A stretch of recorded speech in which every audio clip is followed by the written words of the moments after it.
Hi everyone, so today we have to continue our series of BHIC 105 History of India 3. हम लोग इसके first unit को almost देख चुके हैं. We have already discussed the explanation of this chapter and today we have to deal with the question and answers. ठीक है, first unit था हमारा हिस्टोरिकल सोर्सेस. सेकेंड यूनिट हम लोग अब इसके नेक्स्ट वाली वीडियो में देखेंगे. आज इसका क्वेश्चन आंसर देखने वाले हैं हम लोग. तो यहाँ पे बेसिकली हम लोगों ने सोर्सेस को डिस्कस किया है कि कैसे अर्ली मिडिवल सोसाइटी को समझने के लिए, उसके एडमिनिस्ट्रेशन पॉलिटी को समझने के लिए हम लोग आर्कियोलॉजी का सहारा लेते हैं. देन अलग अलग सोर्सेज को समझते हैं, like Islamic sources, Chinese sources, foreign accounts, then vamshavalis, charitas. ठीक है, यहाँ पे हम लोग हर्ष चरिता का एग्जाम्पल लेते हैं, राज तरंगिनी का एग्जाम्पल लेते हैं, चंबा वामसलवी का एग्जाम्पल लेते हैं. ठीक है, अब इन सब का एग्जाम्पल लेकर के पता क्या चलता है? पता ये चलता है कि इन सब को पढ़ने के बाद हम लोगों को नॉर्थ इंडिया और साउथ इंडिया का, दिल्ली सल्तनत का, इन सब का history, polity, economy, society, administration, सब कुछ का एक जानकारी मिलता है. और देखते हैं हम लोग यहाँ पे कि कैसे जो अर्ली मिडिवल सोसाइटी का जो टाइम था, वहां पे जो आर्कियोलॉजिकल डिस्कवरीज हुई हैं वो कुछ खास हुई नहीं है, जिसकी वजह से कुछ जो हिस्टोरियंस हैं वो ये समझते हैं कि यहाँ पे उतना ज्यादा डेवलपमेंट नहीं हुआ था, ये एक डिक्लाइन का दौर था. ठीक है, तो एक्सप्लेनेशन जाकर के एक बार देखना आप लोग, सो दैट कि आपको अच्छे से ये चैप्टर समझ में आ पाए. अभी यहाँ पे हम लोग अपना फर्स्ट क्वेश्चन देखते हैं. What is charita literature? What is its significance in the reconstruction of history of the early medieval period? Illustrate with example. 3 question है हमारे पास और इसको पढ़ने के बाद हमारा जो बेसिक क्रक्स है इस चैप्टर का वो ऑलरेडी क्लियर हो जाएगा. ठीक है, तो जो चरिता लिटरेचर है टू हिस्टोरिकल बायोग्राफीज, ये क्या करता है? चरिता लिटरेचर जो है वो रिफर करता है हिस्टोरिकल बायोग्राफीज को. जैसे कि हर्ष चरिता क्या है?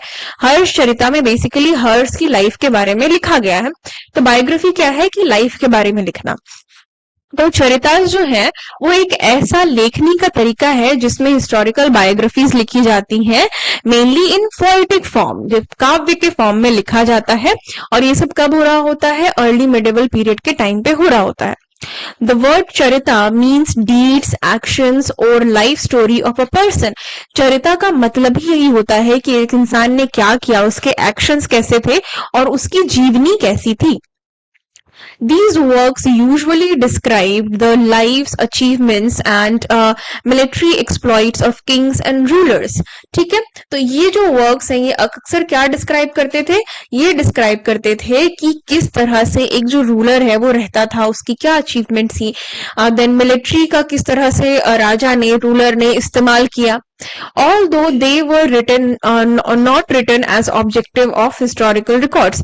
ये जो चरिताज हैं इसको इसीलिए नहीं लिखा गया था कि हाँ हम लोग, जैसे आज हम लोग कोई एक पर्टिकुलर घटना होती है, जैसे कि हम लोगों को पता है कि एक साइबर गेम आया था ब्लू वेल करके, जिसको देख करके बच्चे सुसाइड कर रहे थे. ठीक है, तो ये एक समझ लो एक इवेंट हुआ है, इसको डॉक्यूमेंट करके रखा गया है for the reference, for the record and all.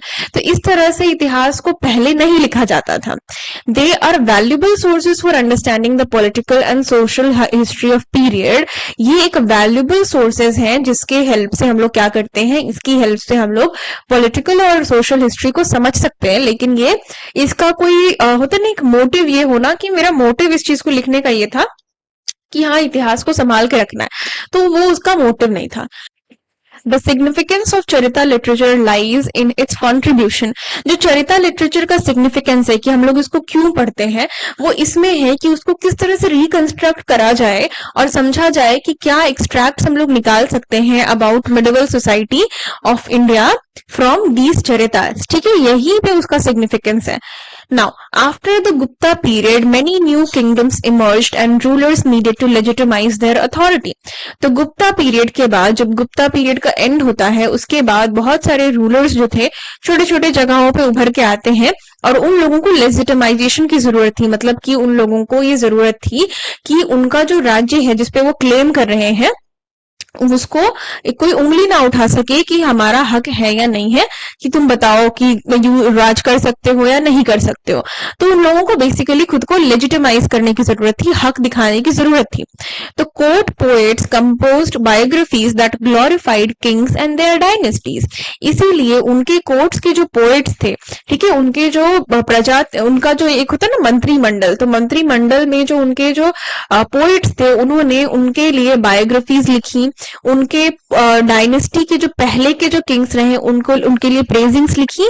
और इससे क्या होता था कि लोगों तक बात पहुंचती थी गाने के थ्रू, कविताओं के थ्रू, कि भाई ये तो राजा रहे हमारे, इनके 4 पुश्तें यहाँ पे राज करती थी, इसीलिए इनका हक है यहाँ पे रूल करेंगे, ठीक है। और अच्छे डीड्स दिखलाते थे, जिसकी वजह से ये होता था कि हाँ भाई इन्होंने तो अच्छा काम किया है, तो इनको आगे भी काम करने दो।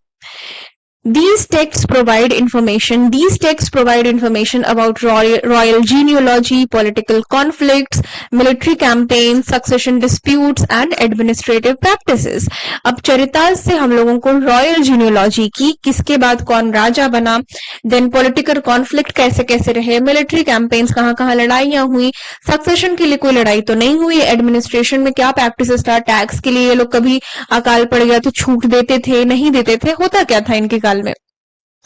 They also help historians understand the relationship between kings and their subjects. चरिताज की हेल्प से हम लोग हिस्टोरियंस के बीच, चरिताज की हेल्प से हम लोग राजाओं और उनकी प्रजा के बीच में जो रिश्ता रहा उसको भी समझ सकते हैं। जैसे कि एक बेस्ट एग्जांपल है हर्ष चरिता, जिसको किसने लिखा है, बाण भट्ट ने लिखा है। ये डिस्क्राइब करता है हर्षवर्धन के रेन को और वैल्यूएबल इंफॉर्मेशन देता है 7th सेंचुरी इंडिया के बारे में। अनदर सिग्निफिकेंट वर्क है Ramacharita by Sandhyakaranandin. It narrates the reign of Pala king Rampala. ठीक है, ये रामचरिता जो है ये संध्याकरनंदन ने जो लिखा, ये रामपाल की डायनेस्टी के बारे में बतलाता है कि किस तरह से कैवत्रा रिवॉल्ट हुआ, देन वारेंद्री को इन्होंने रिकवर किया। इसकी जो स्टोरी है वो मैंने ऑलरेडी एक्सप्लेनेशन में एक्सप्लेन कर दी है, ठीक है, तो जाकर के वो देख सकते हो। Other examples include Navashasana charita, then Vikramanka Deva charita and Kumara Pala charita. तो ये कुछ और चरिताज हैं, बायोग्राफीज हैं और हैं जो हम लोग रेफर करते हैं इतिहास को, अर्ली मिडिवल सोसाइटी को समझने के लिए। Thus, despite their literary and eulogistic nature, charitas are important historical sources that help reconstruct the political, social and cultural history of early medieval India. तो डिस्पाइट ये नेचर होना कि उनको सिंपली काव्य फॉर्म में लिखा गया है, उसके बावजूद भी हम लोग यहाँ से इंपॉर्टेंट हिस्टोरिकल सोर्सेज जो है वो एक्सट्रैक्ट कर लेते हैं। ठीक है, सेकेंड क्वेश्चन देखते हैं। Discuss the nature of inscriptions of early medieval period. How is it important sources? ठीक है, तो फर्स्ट क्वेश्चन क्या था हमारा? फर्स्ट क्वेश्चन था कि चरिता लिटरेचर क्या है। तो चरिता लिटरेचर बेसिकली है कि बायोग्राफीज है। बायोग्राफीज किसकी है? रूलर्स की बायोग्राफीज है। अब इन रूलर्स की बायोग्राफीज जब हिस्टोरियंस जो काव्यिस्ट थे, जो पोइट्स थे, वो लिख रहे थे, वो क्या करते हैं कि क्योंकि ये रूलर के बारे में बतला रहे हैं, तो ये उस समय के दौरान जो चीजें होती हैं, लाइक पॉलिटी कैसा था, एडमिनिस्ट्रेशन कैसा था, इकोनॉमी कैसा था, इन सब की भी जानकारी दे देते हैं। ठीक है, इससे हम लोगों को मदद मिलती है अर्ली मिडिवल सोसाइटी को रिकंस्ट्रक्ट करने में। अब जब नाम देने की बारी आएगी कि कौन से ऐसे चरिताज हैं, तो नवशासन चरिता, विक्रमन देव चरिता, कुमारपाल चरिता, हर्षवर्धन चरिता, देन रामचरिता, तो ये सब जो है ये आप लोग बतला सकते हो। अब सेकेंड क्वेश्चन हम लोग देखते हैं कि discuss the nature of inscriptions of early medieval period, how is it an important source. तो हम लोगों को इंस्क्रिप्शन का नेचर देखना है अर्ली मिडिवल सोसाइटी में जो मिलते हैं उसके बारे में, और ये बताना है कि ये कैसे एक इम्पोर्टेंट सोर्स है। तो इंस्क्रिप्शंस का सबसे पहले क्या मतलब होता है? किसी भी हार्ड सरफेस पे कुछ भी लिखा जाना, ठीक है, वो होता है इंस्क्रिप्शन। तो inscriptions are among most important source for study of history early medieval India. देखो, इंस्क्रिप्शंस जो है वो हम लोग अर्ली मिडिवल इंडिया की बात करें, किसी भी पीरियड की बात करें, inscriptions are the most important things. ठीक है, they were engraved on stones, temple wall pillars and copper plates. तो ये सारे जो थे ये कहाँ पे इंग्रेव होते थे? ये कॉपर प्लेट्स पे, पिलर्स पे, टेम्पल वॉल्स पे, ठीक है, स्टोन्स में इंग्रेव होते थे। तो काइंड ऑफ इनका जो लिखाई है वो भी थोड़ा मोर परमानेंट होता था एज कंपैरिजन विद मैन्यूस्क्रिप्ट्स। ठीक है, मैन्यूस्क्रिप्ट्स क्या होते हैं? तो मैन्यूस्क्रिप्ट्स को पाम लीव्स पे, बार्श जो भी पेड़ों की खाल होती थी उस पे लिखा जाता था। ठीक है, वो ऑर्गेनिक मटेरियल ज्यादा जल्दी जो होता था कि वो गल गए, इंसेक्ट्स ने खा लिया, तो उनके डिग्रेड होने के चांसेस ज्यादा होते थे। और इंस्क्रिप्शंस के साथ होता था कि जब तक कोई इनको डेलिबरेटली इनको मिटाने, जलाने, हटाने की कोशिश नहीं करेगा तो जो फर्स्ट हैंड इंफॉर्मेशन है वही बरकरार रहेगा। इसीलिए इंस्क्रिप्शंस जो है वो हम लोगों को इंपॉर्टेंट हिस्ट्री के बारे में, इंपॉर्टेंट सोर्स ऑफ हिस्ट्री के बारे में बतलाते हैं। ये बेसिकली एक इंपॉर्टेंट सोर्स है हिस्ट्री को समझने के लिए। The inscription of this period include royal orders, और इस समय पे मतलब कि अर्ली मिडिवल पीरियड के समय पे जो इंस्क्रिप्शंस हैं उसमें royal orders, land grants, legal documents, proclamations और प्रशस्तीज ये सब देखने को मिलता है। प्रशस्तीज, इयोलॉजीज ऑफ किंग्स का मतलब ये है कि इंस्क्रिप्शंस में मान लो कि हर्ष की बात करें तो कोई एक इंस्क्रिप्शन है जिसमें हर्ष की बड़ाई करी जा रही है कि उसका एडमिनिस्ट्रेशन तो भाई ऐसा था, बहुत अच्छा राजा था। ठीक है, देन लीगल डॉक्यूमेंट्स की जो लॉज बन गए, मान लो किसी एक जगह के लिए कोई लॉ बने हैं तो उसको कहीं पे उन्होंने किसी पत्थर पे लिख करके लगा दिया और लोगों को उसको फॉलो करना है। ठीक है, देन प्रोक्लेमेशन मतलब कि अब ये हमारा एक नया ऑर्डर है। ठीक है, राज्य का ये एक नया ऑर्डर है, इसको फॉलो कर रहा है। लैंड ग्रांट की ये लैंड इस राजा की थी, ये लैंड इन्होंने इस ब्राह्मण को दी, इस तरह की चीजें ये लोग करते थे। The nature of early medieval inscriptions was mainly official and administrative। तो जो पहले के इंस्क्रिप्शंस जो होते थे वो ऑफिशियल और एडमिनिस्ट्रेशनल पर्पसेस को सर्व करते थे। मतलब कि कोई, अभी जैसे मैंने यहाँ भी एक्सप्लेन किया कि कोई नया लॉ बना है तो एक पत्थर पे उसको लिख करके किसी मंदिर के बाहर या फिर गांव के चौराहे पे, शहर के चौराहे पे लगा दिया जाता था, so that people can see the royal order, और उसके हिसाब से ही अब आगे काम हो। तो most inscriptions begin with a प्रशस्ति दैट प्रेज द किंग। तो ज्यादातर जो इंस्क्रिप्शंस हैं वो इस चीज के साथ शुरू होते हैं कि किंग को प्रेजिंग किया जा रहा है, किंग की बड़ाई करी जा रही है, उसकी जीनोलॉजी की किस तरह से जो राजा थे उनके खानदान के लोग थे, पहले ये राजा थे, फिर उसके बाद ये इनका सक्सेशन हुआ, उनके क्या टाइटल्स थे, वो अपना टाइटल महाराज लेते थे या राज लेते थे। ठीक है, देन बहुत बार हम लोगों ने देखा है कि श्री श्री श्री श्री, बहुत बार श्री श्री यूज किया जाता है। देन अचीवमेंट्स, क्या अचीवमेंट्स थे उनके, कौन से रिलीजियस बिलीव्स के साथ वो लोग अपना राज्य चलाते थे, इन सब की जानकारी हम लोगों को कहां से मिलती है? इंस्क्रिप्शन से मिलती है। They also recorded grants of land to Brahmans, temples, monasteries and other religious institutions.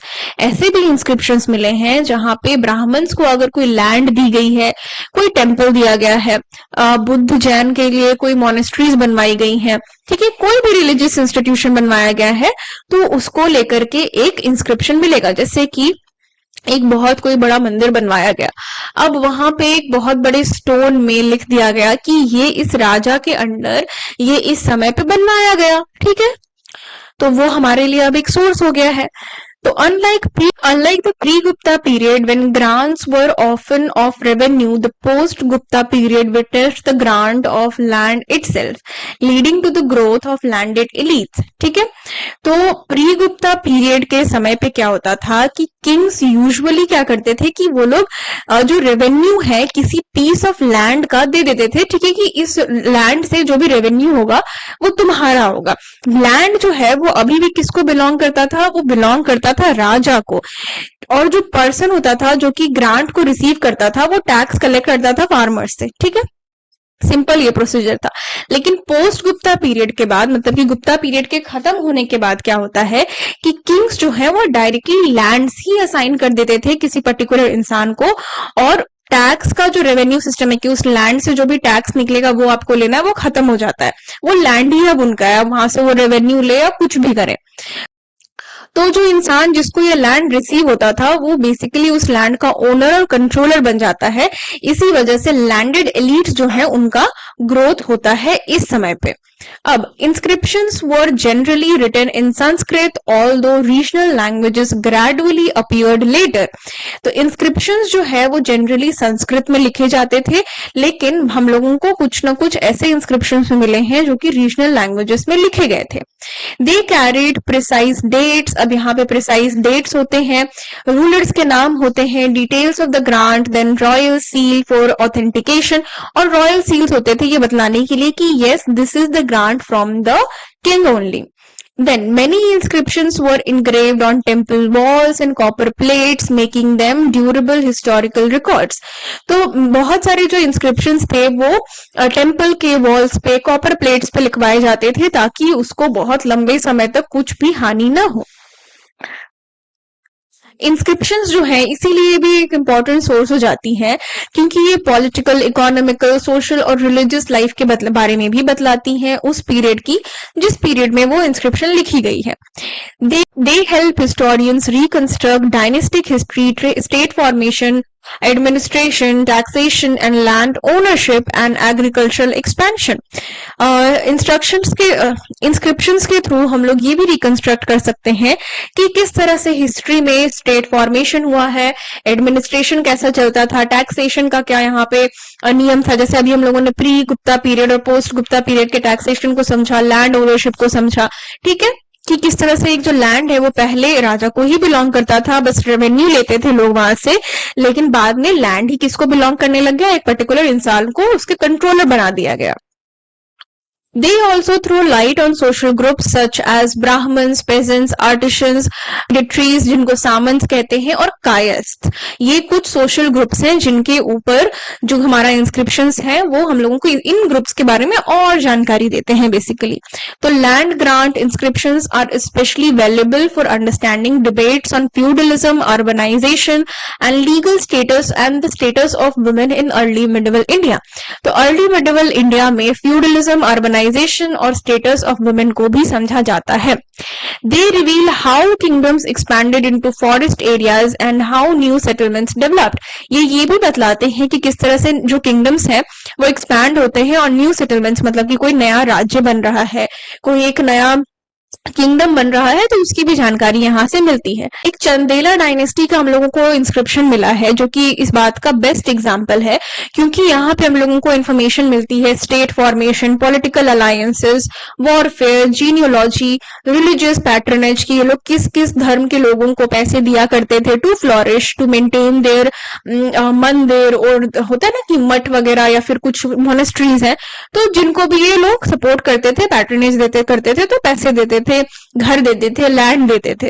ठीक है. देन वॉर्स, क्या इन्होंने वॉर्स लड़ी, जीनियोलॉजी, खानदान की जानकारी, ये सब हम लोगों को चंदेला डायनेस्टी से मिलती है. 10 इंस्क्रिप्शंस जो है ये एक वाइटल हिस्टोरिकल सोर्स है जहां पे हम लोग ऑथेंटिक और डिटेल्ड एविडेंसेस पढ़ते हैं.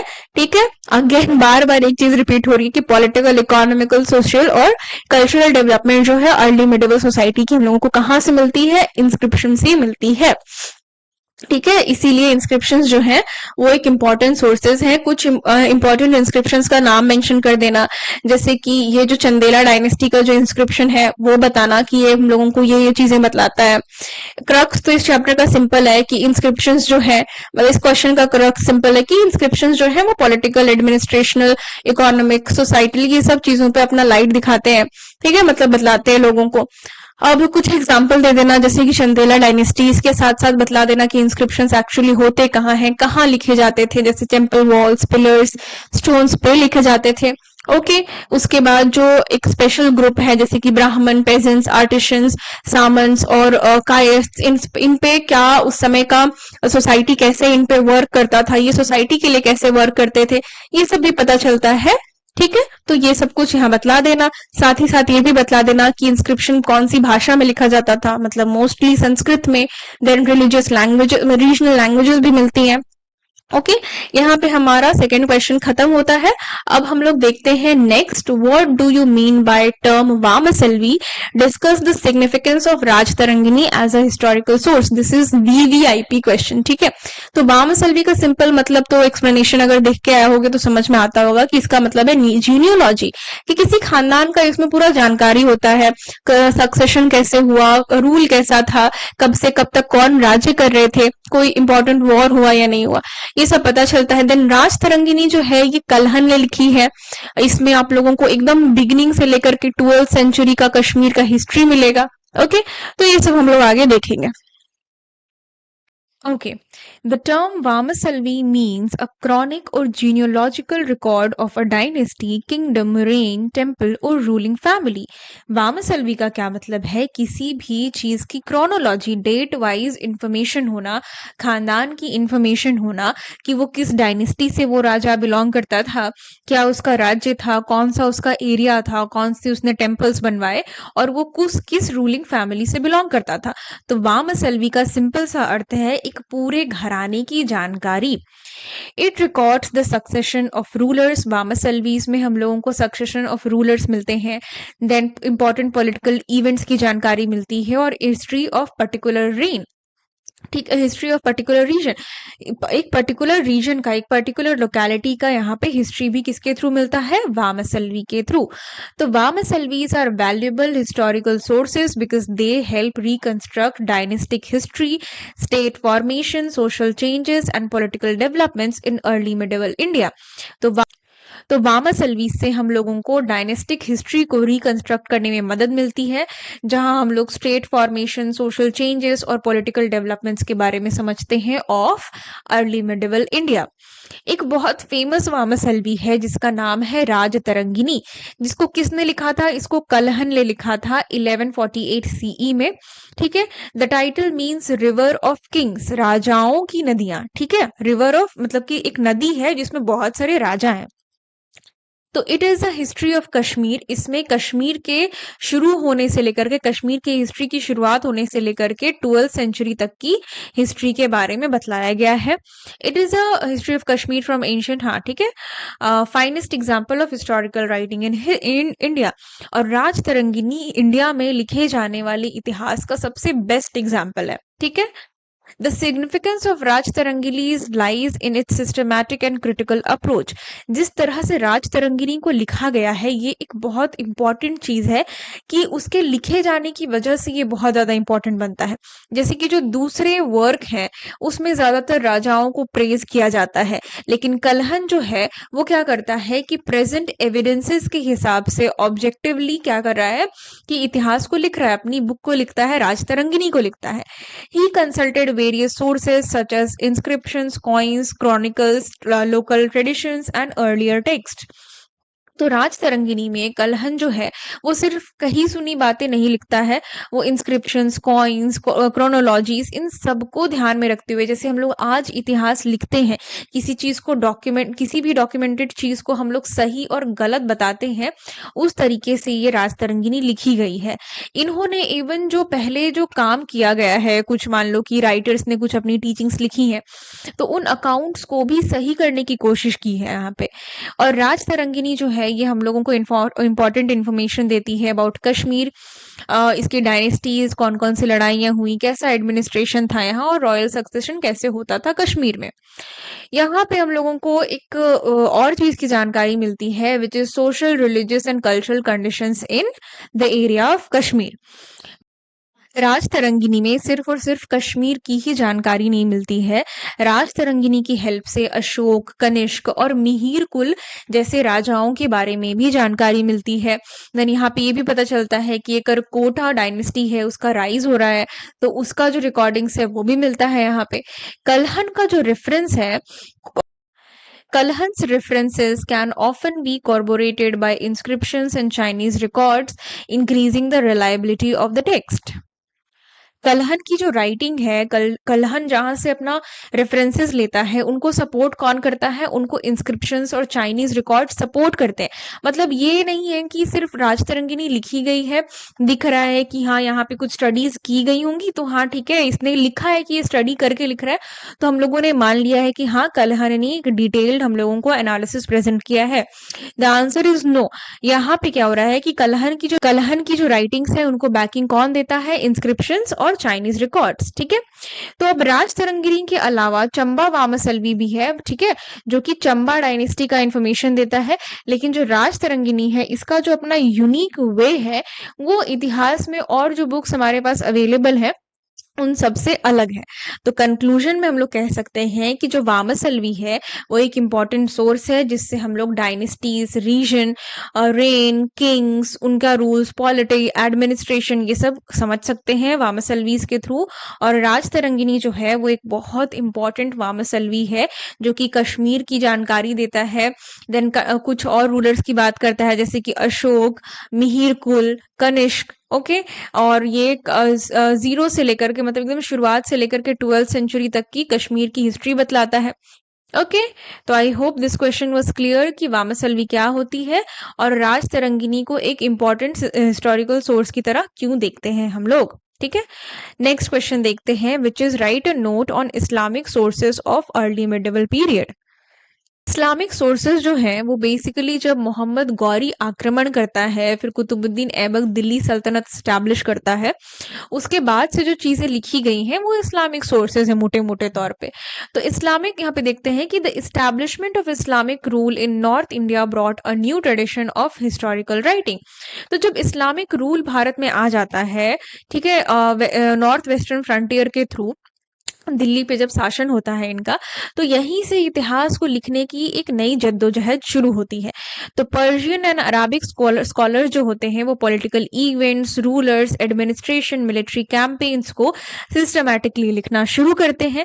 और इस्लामिक टेक्स्ट जो है वो एक इम्पॉर्टेंट सोर्स है हमारे लिए, ताकि हम लोग ये समझ ले कि अर्ली मिडिवल पीरियड जो है टू दिल्ली सल्तनत क्या क्या होता है। ठीक है, Islamic historical works mainly focus on achievements of rulers, मतलब कि रूलर्स ने क्या अचीव किया, उन्होंने कहाँ जाकर के लड़ाई लड़ी और जीती, उनके क्या एडमिनिस्ट्रेशन था, उनका जो पॉलिटिकल इवेंट था इंपॉर्टेंट, उसका वर्णन मिलता है। Most of these texts were written by court historians and therefore often reflected the official view point of the ruling class. ये सब कुछ समझ लो कि कोर्ट सेंटर्ड होता था, ठीक है, मतलब कि कोर्ट के हिसाब से जो राजा का इनर सर्कल है उसके हिसाब से सब कुछ होता था। इस वजह से यहाँ पे ऑफिशियल व्यू पॉइंट है, मतलब कि राजा और उनके अधिकारियों का व्यू पॉइंट है ये। Nevertheless they provide valuable information. अब जिनका भी पॉइंट ऑफ व्यू हो वो, लेकिन ये हम लोगों को क्या देता है, एक इंपॉर्टेंट हम लोगों को इंसाइट देता है उस समय के इतिहास को समझने के लिए। One of the earliest writers was फकीर ए मुदब्बिर। एक सबसे पुराने इसके राइटर मिलते हैं हम लोगों को फकीर ए मुदब्बिर, जिन्होंने सिराज ए अनसब लिखी।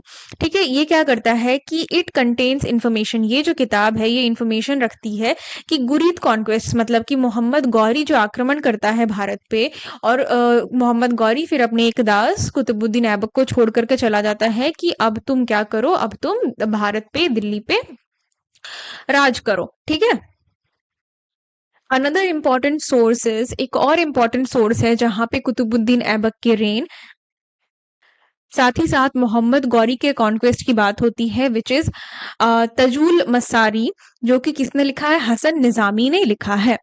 A highly valuable work is तबकते Nasiri व मिनहाज सिराजुज्जानी। एक और इम्पॉर्टेंट वर्क है जिसको किसने लिखा है, मिनहाज सिराज ने लिखा है। इसका नाम क्या है, Tabaqat Nasiri. It gives detailed information on the Ghurids, early Delhi sultanates and Mongol invasions. ये जानकारी देता है कि कैसे मोहम्मद गौरी का इन्वेजन हुआ, दिल्ली सल्तनत बना, और मंगोल इन्वेजन जो सेंट्रल एशिया से भारत पे इन्वेजन्स हुए। तो travel accounts also serve as important Islamic sources. कुछ ट्रैवल अकाउंट्स भी मिलते हैं, वहां से भी हम लोगों को जानकारियां मिलती हैं about the history of early medieval India.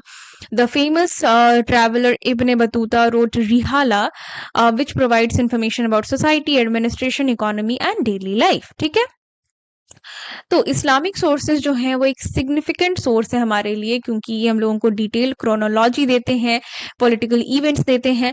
देखो इस चैप्टर में, as I always say that the IGNOU books has a crux of each and every chapter. Obviously यहाँ पे मैं ये क्रक्स कह सकती हूँ कि हम लोगों को अर्ली मिडिवल इंडिया की क्या जानकारियां मिल रही है अलग अलग सोर्सेज से, कि एडमिनिस्ट्रेशन क्या था, पॉलिटी क्या था, सोसाइटी कैसी थी, इकोनॉमी कैसा था, मर्चेंट कैसा था, ट्रेड कैसा था, ये सब जानकारी मिल रही है। बस बात यह है कि अलग अलग पीरियड में अलग अलग लोग जानकारी दे रहे हैं। अब जैसे कि अगर आपको ये क्वेश्चन आता है कि अर्ली मिडिवल इंडिया को समझने के लिए इस्लामिक सोर्सेज ने आपको क्या अपना इनपुट दिया है, तो अर्ली मिडिवल इंडिया को समझने में हम लोगों का इस्लामिक सोर्स जो है वो कहाँ से शुरू होता है, वो दिल्ली सल्तनत से शुरू होता है। जब मोहम्मद गौरी जो है वो गुरीद के जो कॉन्क्वेस्ट होते हैं वो कर करके चला जाता है, दास डायनेस्टी, स्लेव डायनेस्टी स्टैब्लिश हो जाती है कुतुबुद्दीन ऐबक के अंदर।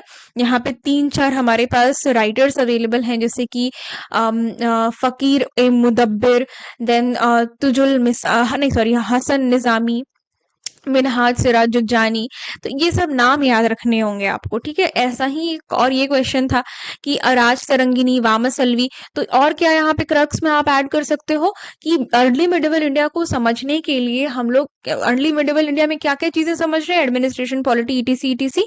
इस्लामिक सोर्स में हम लोगों को ये देखना है वामसलवी क्या होता है, तो खानदान की जानकारी होती है, साथ ही साथ पॉलिटी, सोसाइटी, इकोनॉमी, एडमिनिस्ट्रेशन कैसे चल रहा होता था वो भी बतलाते हैं। अब राज तरंगिनी, वामसलवीज की जब बात करें तो वामसलवी की बात कर रहे हैं तो चंबा वामसलवी और राज तरंगिनी की बात थोड़ी सी बतलानी होगी, दोनों के बारे में थोड़ा थोड़ा पढ़ लो। देन हमारा ये क्वेश्चन था कि इंस्क्रिप्शंस जो हैं वो हम लोगों को अर्ली मिडिवल इंडिया को पढ़ने में कैसे हेल्प करते हैं, ठीक है। इसी तरह की यहाँ पे बातें हैं ओवरऑल। तो क्या करना है, इफ यू गाइज वांट, आप लोग चुपचाप से नोट्स बना करके, नोट्स पलट करके जा सकते हो, but I am damn sure कि आप लोग ऐसा कुछ नहीं करने वाले हो। So my recommendation will be कि एग्जाम से 10 दिन पहले कम से कम वीडियोस देखना शुरू करो, सो दैट कि आपके पास रिपीट करने का टाइम हो, ठीक है। बहुत इजी लगेगा, समझ में आ जाएगा, बट जब एग्जाम लिखने बैठेंगे तो हम लोग कुछ भी उलझुल लिख करके आ जाएंगे, ये सोचते हुए कि it's a subject of history, कुछ भी लिख देंगे चलेगा। लेकिन अगर आप फैक्ट्स लिखोगे, अगर आप वो चीजें लिखोगे जो एक्चुअली क्वेश्चन पूछ रहा है, तो शायद आपको अच्छे नंबर मिलेंगे, ठीक है। और एक बात, important tip about the examination की never leave the question paper, the answer sheet empty. हमेशा अपने आंसर शीट को पूरा भरो। 5 questions you have to attempt, divide the pages accordingly कि आपका पूरा का पूरा पेज भर जाए, ठीक है। इतना ही। So all the playlists of all the series are getting updated on regular basis, and everything will be completed. It will take obviously some time. So till then, all the best, and सारे के सारे जो videos के link है वो आपको description box में मिल जाएंगे, so you can go and check it out. So bye bye.